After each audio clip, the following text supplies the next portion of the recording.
Chapter 4. It's hard to say. If we're lucky, it would take 3 to 4 months. Otherwise, it might take forever, said the doctor. She paused, then added, "You're young, so I'm sure this will go smoothly." Time flew by in an instant. An autumn shower later, fall had arrived in Avonsville. Avery emerged from the bathroom after a shower.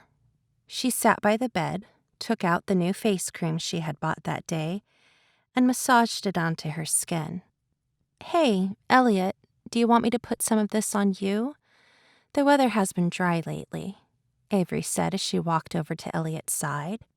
She sat on the edge of the bed, then spread the cream on Elliot's face with her fingers. Elliot's eyes suddenly shot open. His eyes were a deep shade of amber, and they shone like gemstones. The sparkle in his gaze shocked Avery so much that her breathing turned heavy. It was not unusual for her to see Elliot open his eyes every day, but she was still startled every time it happened. "Am I rubbing too hard? I'm not using that much pressure, though," Avery said as she continued to gently massage his face. At the same time, she began to mumble to herself.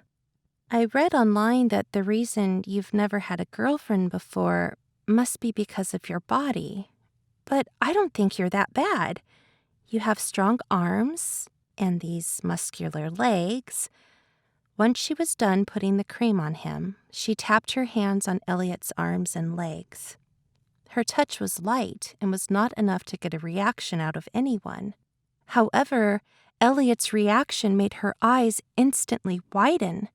This was because she thought she heard the sound of a man's voice. "Was that you, Elliot?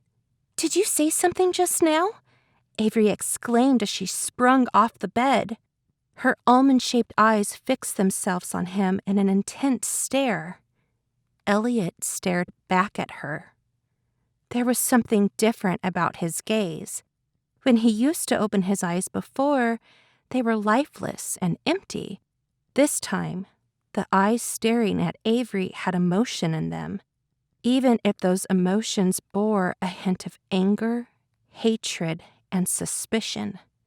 "Mrs. Cooper!" Avery cried as she rushed downstairs like a cat whose tail had been stepped on. "Mrs. Cooper, Elliot's awake! He just spoke! He's really awake!" Her cheeks were flushed, her heartbeat was irregular, and her chest rose and fell rapidly. Elliot was awake. Avery was sure that he was awake. Not only were his eyes open, but he had also spoken to her. Even though his voice was husky and he spoke slowly, it was threatening. Elliot had asked her who she was. Avery's mind instantly went blank. Everyone around her told her that he was going to die soon, so she had never thought about what she would do if he ever woke up. Mrs. Cooper, the doctor, and the bodyguard rushed over upon hearing Avery's cries. The mansion was filled with people half an hour later. "I knew you would wake up, Elliot," Rosalie exclaimed through tears of happiness. "It's so good that you're awake now, Elliot," said Henry. "You have no idea how worried all of us were, especially Mother. She was so upset that all of her hair turned gray."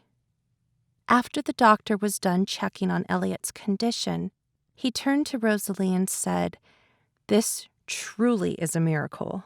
There were no signs of recovery when I checked on him last time.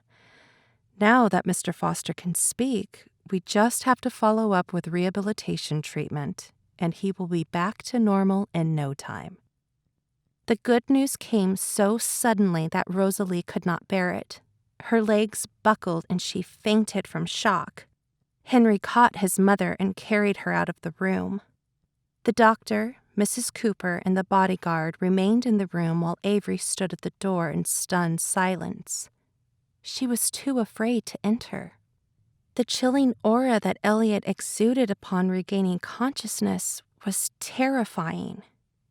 He was sitting up with his back against the headboard, His eyes were as sharp as a hawk's as they shot an icy glare at Avery. "Who is she?" he said in a powerful, deep voice filled with contempt. The doctor was so scared that he barely had the courage to take a breath. Mrs. Cooper bowed her head and explained, "Master Elliot, she is the wife that Madame Rosalie arranged for you while you were sick. Her name is—" Elliot's thin lips parted slightly, and his voice was dull and indifferent as she spoke. "Get her out of here."